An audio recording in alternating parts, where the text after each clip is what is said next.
لکو 50,000 افغانۍ. ماشاءالله د فضل خبره دا شاو بل چا په نصیب وي.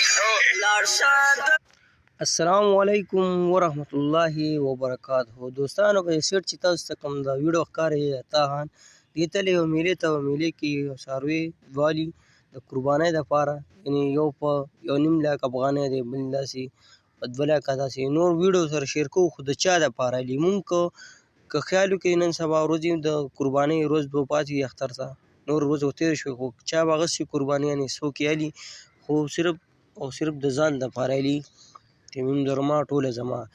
نو ویډیو صرف په دې مقصد شیر کوو چې دا ویډیو لومبی وګورئ، ویډیو نه بعد پرې بیا موږ خپل یو څو خبرې کوو چې تاجان څه وکړه، موږ له څه پکار دي. نو ویډیو لازمي وګورئ.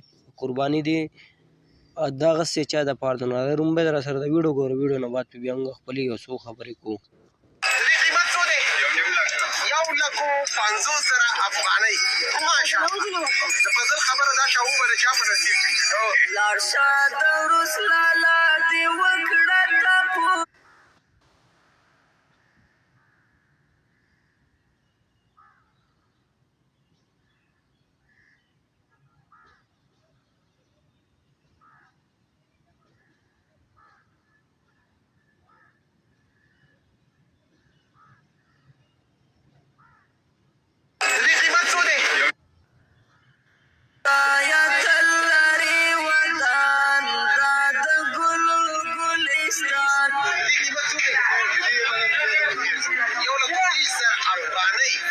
او څو کیلو به وي؟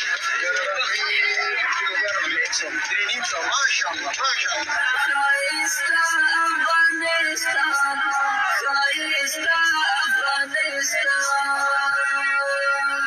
خدایه تل لري ودان دا د ګلو ګلستان، خدایه تل لري ودان دا د ګلو ګلستان، ښایسته افغانستان، ښایسته افغانستان. 1,40,000 افغانۍ. ماشاءالله ماشاءالله.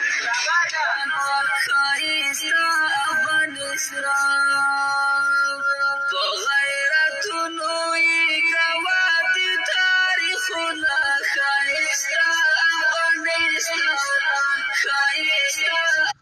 دوستانو شاید چې ویډیو تاسو کتلې هم یو موږ د سره د دې ویډیو یو کلیپ شیر کړو. دا تاجان دی د افغانستان اوسېدونکی، د 2-3 قربانیان واخیستې، یو په 1.5 لاک افغانۍ یعنې پاکستانۍ 3 لاک روپۍ رغېږي، یو په 1,40,000 افغانۍ باندې پاکستان چې دغه شلکم 3 لاک روپۍ ترې رغېږي. نو دا قربانیان یې واخیستې، نور به یې هم اخیستې، خو په دې ویډیو کې به دوی نه دي راوستي. نو دا یې اخیستې خو د ځان دپاره نه، د یتیمانانو مسکینانو غریبانانو دپاره. نو دا قربانیان یې ده واخیستې. نو نن سبا که وګورئ نو هر یو کس د ځان دپاره قربانیان علي چې صرف ځان دپاره مې واخیستې، نور چې هغه هم ورسره نه وي. دا ویډیو موږ صرف ستاسو دپاره په دې مقصد باندې شیر کړه چې اختر ورځې دي، نو که زموږ سره هم په چم ګاونډ کې داسې غریب کس وي یا مسکین وي یا یتیم وي، یعنې څه وسې نه لري او قرباني نه وي، د چا چې هم قرباني وي نو د هغوی په پوره خیال وساتئ چې هغوی ته هم د هغوی حق ستاسو سره حق دی چې هغه حق هغوی ته میلاو شي.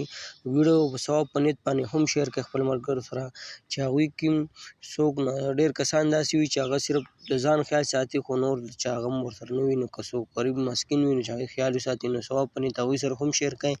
نو موږ هم دا ویډیو صرف په دې مقصد شیر کړه چې تاسو ته ډېر کسان به داسې وي د دې ویډیو نه به عبرت هم اخیستې وي چې هغه په دې اختر کې صرف د ځان غم کې، خو نور چا غم ورسره نه وي. نو چې چا هم قربانیانې نه وي نو هغوی سره پوره مرسته وکړئ، پوره حقوق یې ادا کړئ. داسې چې هغوی قرباني یوازې نه شوه، داسې هغوی اختر څه سامان وامان خپل اوس مناسب هغوی سره امداد کولی شو، نو لازمي ده هغوی سره مرسته وکړئ. نو دا ویډیو خامخا خپل ملګرو سره شیر کړئ. که زموږ ویډیو څوک په یوټیوب باندې ګوري نو ضرور چینل چې کوم دی ضرور سبسکرایب کړئ. داسې قسمي ویډیوګان تاسو ته په ټایم باندې میلاویږي.